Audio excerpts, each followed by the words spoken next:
यदि वाकई में आप अपने जीवन को बदलना चाहते हैं तो ये 4 मिनट आपका जीवन बदल सकते हैं, लेकिन सिर्फ तब जब आपको लगे कि आपके अंदर कुछ बदलने लायक है। सिर्फ तब जब आप उन चीजों को वाकई में बदलोगे जिन्हें बदलने के बारे में आप महीनों और सालों से सोच रहे हो। सिर्फ तब जब नए साल के आने का इंतजार नहीं करोगे, उस चीज को आज से ही बदल डालोगे। आप हर दिन इंतजार करते हो ना कि कोई आएगा और आपके ऊपर जादू की छड़ी चलाएगा और आपका पूरा का पूरा जीवन बदल जाएगा।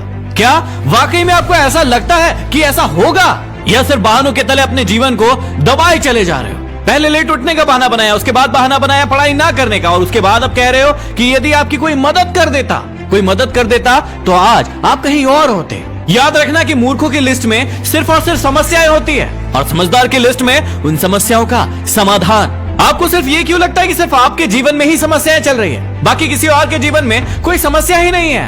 अरे थोड़ा बाहर निकल कर तो देखिए उन लोगों को जिनके पास सोने के लिए घर नहीं है, वो रोड पर सो रहे हैं, उनके पास ओढ़ने के लिए कंबल नहीं है, ठंड में ठिठुर रहे हैं। अरे उन लोगों को देखिए जिनके पास पैर ही नहीं है, आंखें नहीं है, हाथ नहीं है। ईश्वर ने आपको तो सब कुछ दिया है, लेकिन उसके बाद भी अभी तक आप सिर्फ सोचते ही चले जा रहे हैं। बॉडी सबको अच्छी चाहिए, लेकिन जिम कोई नहीं जाना चाहता क्योंकि उसमें तकलीफ होती है ना, और आपको सिर्फ उस तकलीफ से ही तकलीफ है। आप बिना किसी तकलीफ के अपने जीवन में आगे बढ़ना चाहते हैं। अरे चाहते तो स्टीव जॉब्स भी बहाने बना सकते थे, क्योंकि बचपन में ही उनके माता पिता ने उन्हें किसी और को गोद दे दिया था, लेकिन उन्होंने कोई बहाना नहीं बनाया और अपने जीवन में आगे बढ़े। चाहते तो वो तब बहाना बना सकते थे जब दुनिया की सबसे बड़ी कंपनी एप्पल का उन्होंने निर्माण किया और उसके बाद उन्हें अपनी ही कंपनी से भगा दिया गया, लेकिन वो रुके नहीं, झुके नहीं, अपने जीवन में हमेशा आगे बढ़ते रहे और उन्होंने नई कंपनी का निर्माण कर दिया। और चाहते तो वो तब बहाना बना सकते थे जब उन्हें कैंसर जैसी बड़ी बीमारी हो गई। चाहते तो वो कह सकते थे कि मुझे बहुत बड़ी बीमारी है, अब मैं काम नहीं कर सकता,